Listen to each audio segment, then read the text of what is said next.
Suara saya terdengar nggak?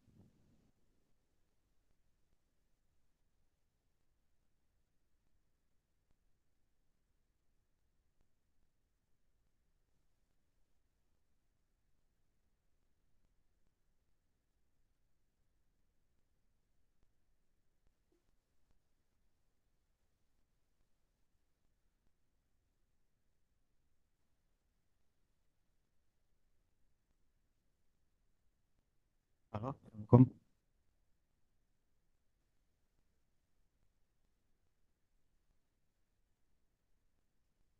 Eh, ada suaranya nggak ini?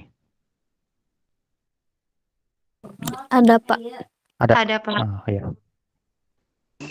Ada Pak. ya oke.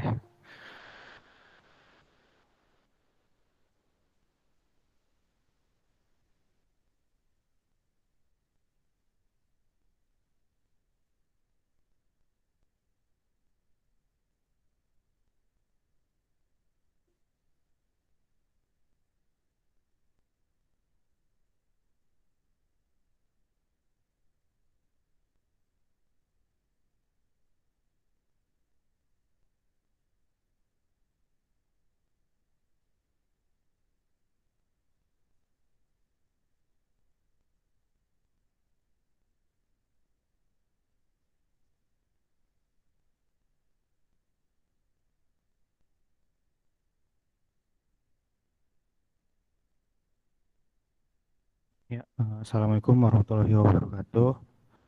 Selamat malam semuanya. Waalaikumsalam warahmatullahi wabarakatuh. Waalaikumsalam. Waalaikumsalam warahmatullahi wabarakatuh. Selamat malam juga, Pak. Ya, di pertemuan ke-6 ini kita akan membahas mengenai representasi data komputer dan juga alur pemrosesan data.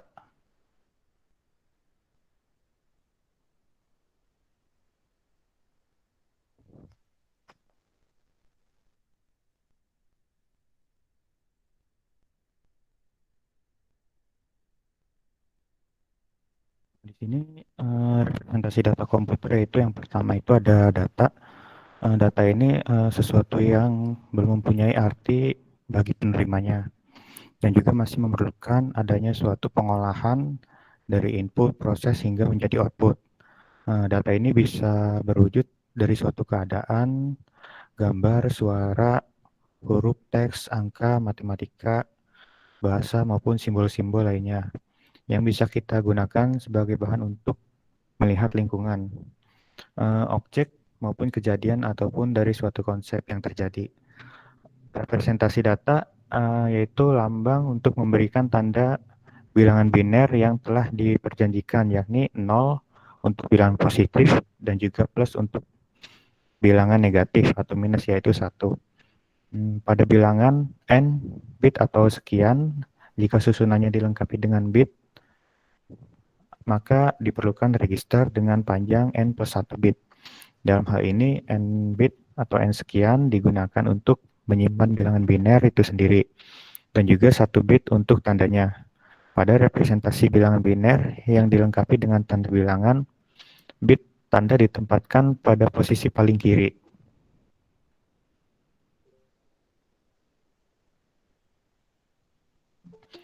Yang kedua yaitu tipe data. Di setiap bahasa pemrograman maupun lainnya disediakan berbagai jenis tipe data, yaitu untuk menentukan tipe data yang tepat sesuai dengan karakteristik data yang akan kita olah. Nah, ini akan menjadikan sebuah program yang dapat dieksekusi secara efektif.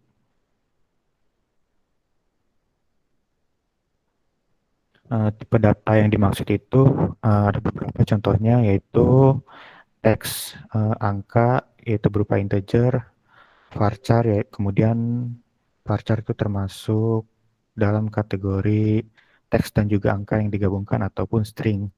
Dan juga boolean itu true atau false atau benar atau salah, dan juga masih banyak lagi.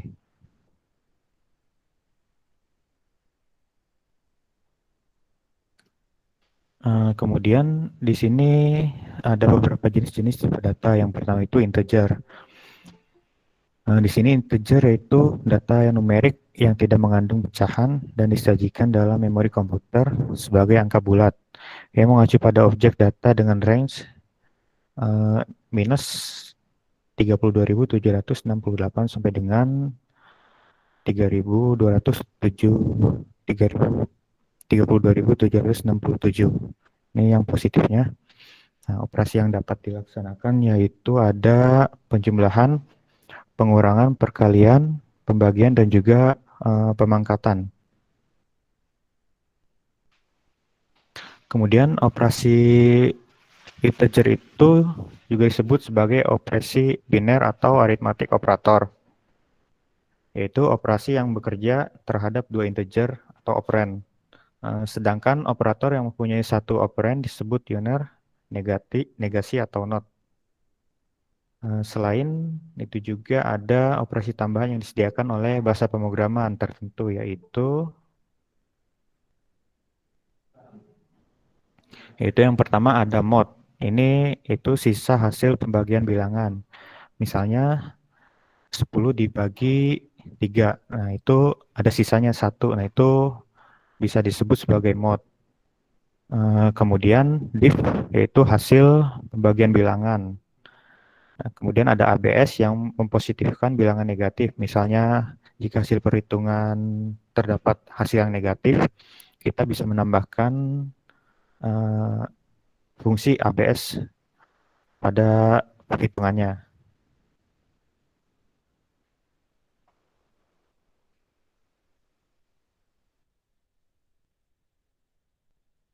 Kemudian ada SQR, yaitu untuk menghitung nilai akar dari bilangan penulisan di dalam bahasa pemrograman Pascal, yaitu var atau variabel A sama dengan integer.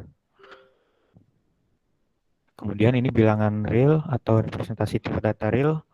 Nah, di sini yaitu data numerik yang mengandung pecahan yang digolongkan dalam jenis data real, yaitu floating point. Kemudian operasi yang berlaku pada bilangan integer juga berlaku pada bilangan real. Selain itu ada operasi lainnya, itu seperti contohnya salah satunya itu integer yang membulatkan bilangan real. Misalnya kita memasukkan data itu 34,67. Nah, itu ketika tipe datanya integer, itu maka hasilnya 34 itu akan dibulatkan. Yang dibulatkan itu yang diambil itu angka depannya, angka sebelum koma.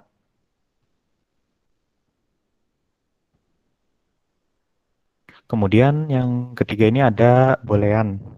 Nah, tipe yang dikenal ini itu logical data types yang digunakan untuk melakukan pengecekan suatu kondisi dalam suatu program. Elemen data yang ada dua, yaitu true atau false, yaitu benar atau salah. Nah, biasanya dinyatakan pula sebagai 1 dan juga 0. Operatornya terdiri dari AND, OR, NOT yang dalam urutan operasi. NOT mendapat prioritas utama atau pertama, kemudian baru AND dan OR. Kecuali bila diberi tanda kurung. Sama halnya seperti tabel logika. Nilai true dan false dapat juga dihasilkan oleh operator relasional. Nah, operator tersebut yaitu yang pertama ini itu kurang dari, kemudian lebih dari,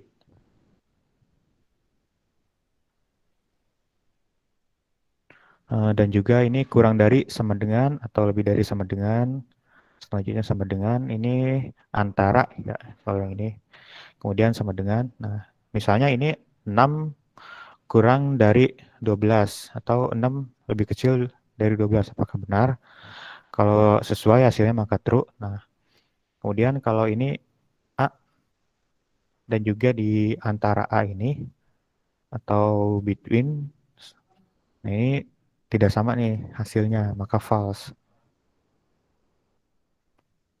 Yang keempat ini ada karakter dan juga string.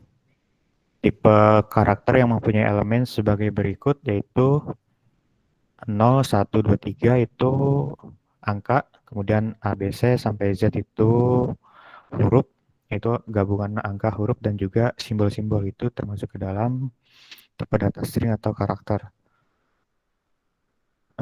Contohnya itu ini ada misalnya berisi AB1 atau A1B, 1AB dan juga seterusnya.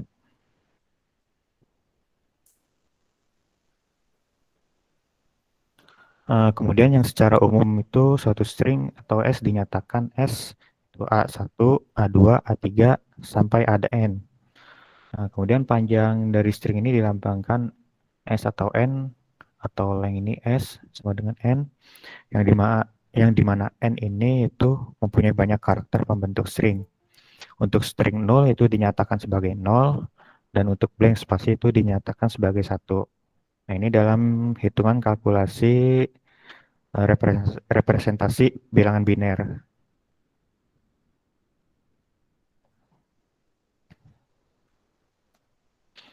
Nah, kemudian sistem bilangan dan juga konversi bilangan biner desimal.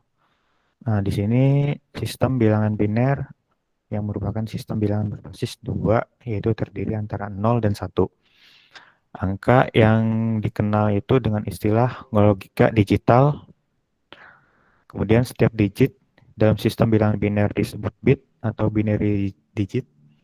8 buah bit disebut byte, yang kemudian unit penyimpanan terkecil pada sebuah komputer. Dan juga tipe penyimpanan yang lebih besar yaitu word 16 bit sama dengan 2 byte dan juga double word 32 bit sama dengan 8 byte.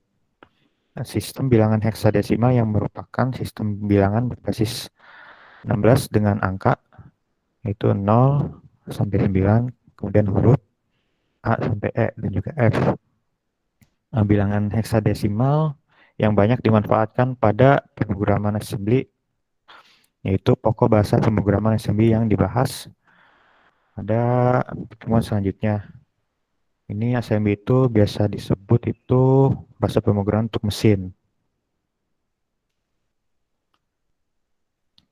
Nah, berbeda dengan bahasa pemrograman yang sekarang yang lebih kepada bahasa manusia, itu masih bisa ditulis dengan bahasa Inggris. Jadi para developer sekarang tuh lebih banyak menggunakan yang bahasa pemrograman manusia. Contohnya ada PHP, Python, kemudian Java, C.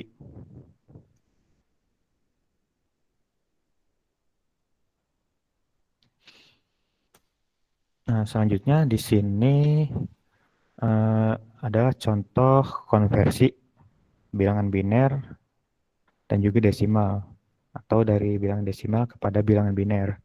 Biasanya kalau ini suka dibahas di dalam mata kuliah pemrograman atau jaringan atau networking.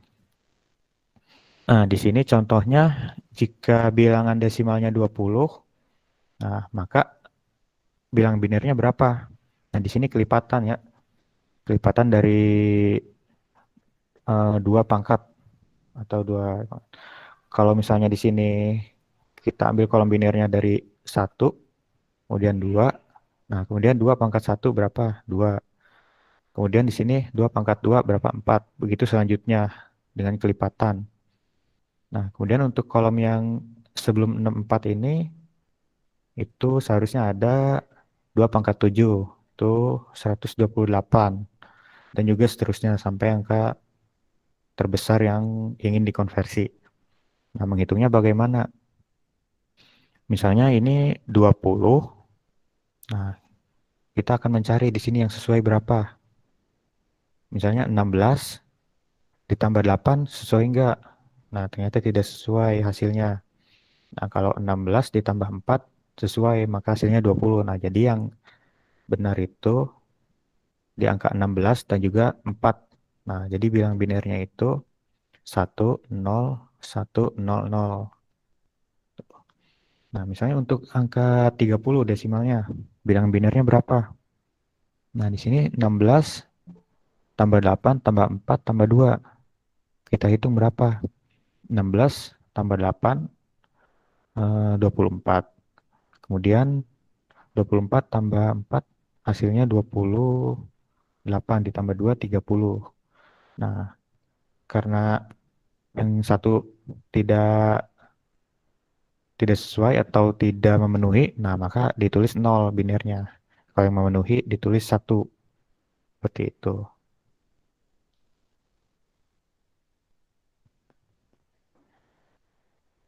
Dan juga ini biasanya dalam komputer itu yang dikenal itu angka biner. Misal dari transfer data, kita mempunyai transfer data itu biasanya ada gambar, text file, Word, PDF, Excel, PowerPoint maupun video. Nah itu biasanya diterjemahkan dari komputer itu biasanya dikenal itu biner angka 0, 0 dan juga 1 di dalam sistemnya. Nah, kalau kita sebagai pengguna ya sudah tentu ya sesuai, misal gambar yang ditransfer ya pasti yang kelihatan juga gambar gitu. Makanya dalam hitungannya suka ada hitungan berapa byte gitu atau ukurannya. Nah, selanjutnya di sini tuh ada siklus pengolahan data. Di sini ada beberapa, misalnya yang pertama itu input. Nah, kita akan mengulang lagi dari yang sebelumnya, dari pengolahan data. Nah, input itu yaitu memasukkan data maupun instruksi. Nah, baik yang diketik, maupun yang ditangkap oleh suara. Nah, perangkat yang digunakan itu contohnya itu ada keyboard, ada mouse, dan juga ada biasanya kamera. Salah satunya itu. Kemudian yang kedua ada proses atau CPU, atau biasa dikenal langkahnya itu input, kemudian proses. Kemudian proses ini yaitu data hasil inputan yang selanjutnya akan menghasilkan suatu informasi yang diperlukan. Nah, pada unit pemrosesan ini yang dinamakan CPU atau Central Processing Unit. CPU ini yang bekerja dengan aritmatika dan logika terhadap data yang terdapat dalam memori atau yang dimasukkan melalui unit masukan seperti keyboard, scanner, joystick, mouse, kamera, dan juga lain sebagainya. Nah, di dalam pemrosesan di dalam CPU atau proses ini terdiri dari ALU, yaitu Arithmetic Logical Unit. Ini berfungsi untuk melakukan suatu proses data yang berbentuk data dan logika seperti data matematika dan juga statistika. Tugas utama dari ALU yaitu adalah untuk melakukan perhitungan aritmatika atau matematika yang terdiri dan juga sesuai dengan instruksi program. Yang kedua ada CU atau Control Unit. Ini berfungsi untuk melakukan pengontrolan terhadap pengendalian suatu proses yang dilakukan sebelum data tersebut dikeluarkan atau output. Nah, tugas dari CU adalah itu mengatur dan juga mengendalikan alat input serta output. Yang kedua ada mengambil instruksi dari memori utama. Yang ketiga yaitu mengambil data dari memori utama. Yang keempat yaitu menyimpan hasil proses ke memori utama. Nah, di sini yang ketiga itu ada storage device. Nah, biasanya proses dan juga storage device ini dijadikan satu pada tahapannya. Tapi di sini kita detailkan saja.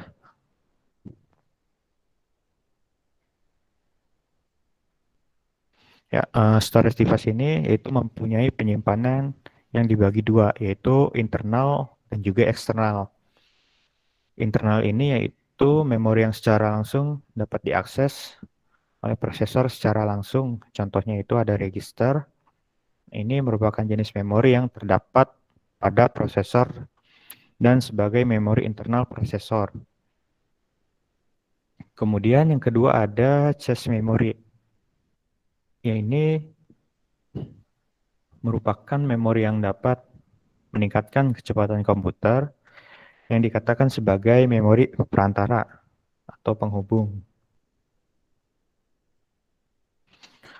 Yang ketiga yaitu ada memory. Nah, memori ini masih terdiri lagi dalam beberapa jenis, yaitu yang pertama ada RAM, atau random access memory yang berupa instruksi atau memori sementara yang disimpan ketika komputer sedang beroperasi.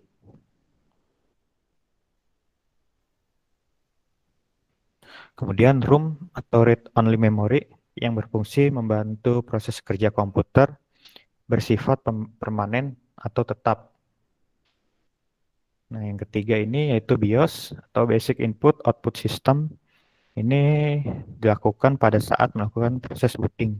Ini biasanya kita ketika menghidupkan komputer maupun laptop, nah biasanya suka muncul BIOS, entah itu logo BIOSnya atau dari produsennya ataupun dari merek si laptopnya. Biasanya laptop laptop sekarang loading BIOSnya menampilkan logo atau nama dari laptopnya tersebut yang sama. Nah, itu namanya proses BIOS pada saat booting sebelum melanjutkan ke proses booting yang lain, yaitu loading Windows atau biasanya operasi yang lain, contohnya Linux. Kemudian yang kedua itu penyimpanan eksternal. Ini memori yang bisa diproses oleh prosesor melalui port. Biasanya ada beberapa port, ada port USB, ada port SD card, port Type-C bisa. Nah, sekarang memang sudah banyak memori-memori tambahan atau storage. Jika memori internal itu kurang atau kita merasa tidak cukup, nah kita dapat menambahkan memori eksternal yang tentunya bisa di plug and play atau dicolok cabut sesuai kebutuhan saja.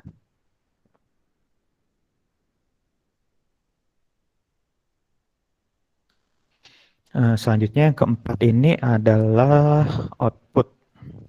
Nah, output ini itu suatu pengeluaran yang dapat menyajikan informasi yang dibutuhkan. Itu hasil yang sudah didapat dari dua proses yang tadi. Itu yaitu input, proses ataupun storage device itu sama. Itu urutannya sama. Kemudian yang terakhir itu output. Nah, output ini dapat digolongkan ke dalam 4 macam.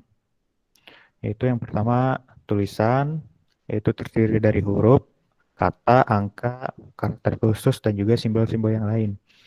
Yang kedua itu ada image. Ini dalam bentuk gambar, gambar grafik maupun gambar, image. Kemudian yang ketiga itu adalah suara. Contohnya itu dalam bentuk musik atau video juga bisa. Video berarti ada image dan juga suara. Yang terakhir ini bentuk yang dapat dibaca oleh mesin dalam bentuk simbol dan hanya dapat dibaca oleh komputer. Nah, ini biasanya pemrosesan contohnya ada assembly atau pemrograman mesin. Nah, ini contoh dari alur proses dari pengolahan data. Nah, ini yang pertama itu input. Yang kedua ada proses. Nah, proses ini ada lagi nih dalamnya yaitu storage. Storage-nya ngapain? Itu mengolah nih. Dia bisa dari storage utama maupun storage cadangan atau storage yang kedua. Bisa dari USB, hard disk, DVD, atau memori eksternal lainnya. Nah, kemudian hasilnya masuk ke proses lagi. Ini satu masuk ke dalam satu kesatuan proses dan juga storage. Nah, kemudian hasilnya berupa output dari proses input dan juga proses.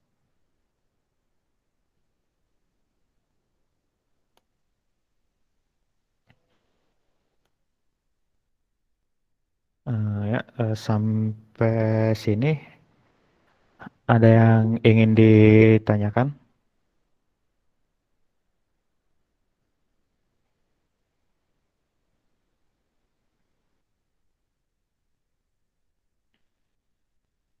Oh ya, untuk kuisnya itu bisa dikerjakan ya mulai setelah perkuliahan ini sampai hari Jumat. Nah, jika menemui kendala bisa langsung info di grup atau langsung ke saya. Tuh. Untuk materi di kuisnya itu dari materi 5 dan juga 6. Oh ya, untuk satu lagi, kita UTS-nya hari Kamis ya, jadwalnya. Baik, Pak.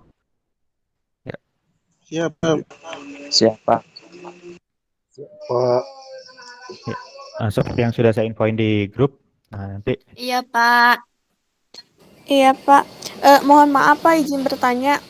ya Untuk UTS dilaksanakannya tuh malam hari apa siang gitu? dilaksanainnya malam hari sesuai jadwal, cuma Sesuai jadwal beda hari. kuliah ya, Pak? Iya, iya sesuai jadwal kuliah, cuma beda harinya saja. Oh iya, baik. Makasih, Pak. Ya, Assalamualaikum, Pak, izin bertanya. ya, waalaikumsalam. Untuk UTS-nya langsung dikerjakan apa seperti tugas gitu, ada waktu tertentu? Untuk UTS itu ada waktu tertentunya. Cuman kalau untuk yang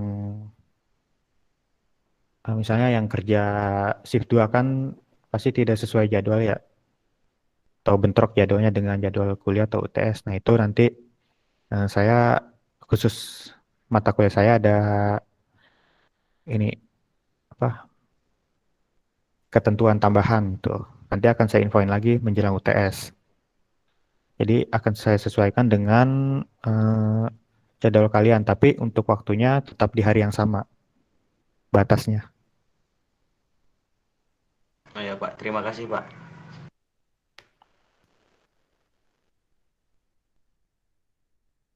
Ya, kalau untuk kisi-kisi soalnya itu saya akan ambil dari PowerPoint atau PPT dari materi pertama sampai ke 6. Jadi tetap yang berada di dalam materi, tidak ada yang di luar materi. Mungkin kecuali kalau ada tambahan seperti gambar-gambar.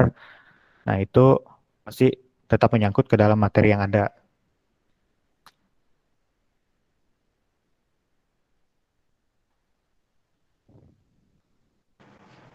Biasanya esai apa pilihan ganda, Pak, kalau kuliahan? Soalnya nggak tahu, Pak. Kalau perkuliahan sih biasanya esai sih, biasanya esai, tapi ada juga yang digabung antara pilihan ganda dan juga esai. Misalnya ada yang pilihan gandanya itu 30, kemudian esainya 5, seperti itu. Ada yang misalnya kalau full esai, biasanya esainya rata-rata itu 10. Mohon maaf Pak, mau bertanya, yang belum ada listnya Ya, mahasiswa baru bagaimana? yang belum ada nomor induknya ya. Iya betul. Yang belum ada nomor induknya, eh, mungkin pakai bisa nanya ke ini dulu apa ya, ke bagian akademik dulu, ataupun kalau belum ada, nanti di inputnya itu 00 saja dulu. Yang penting Oh namanya iya. nama lengkap. Ya, terima kasih Pak. Ya,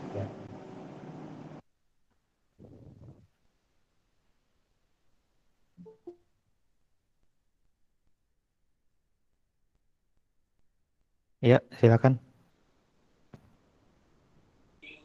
Pak, Eh, maaf. ya, Kalau yang pas UTS-nya tuh dilihat sama dosennya atau enggak gitu?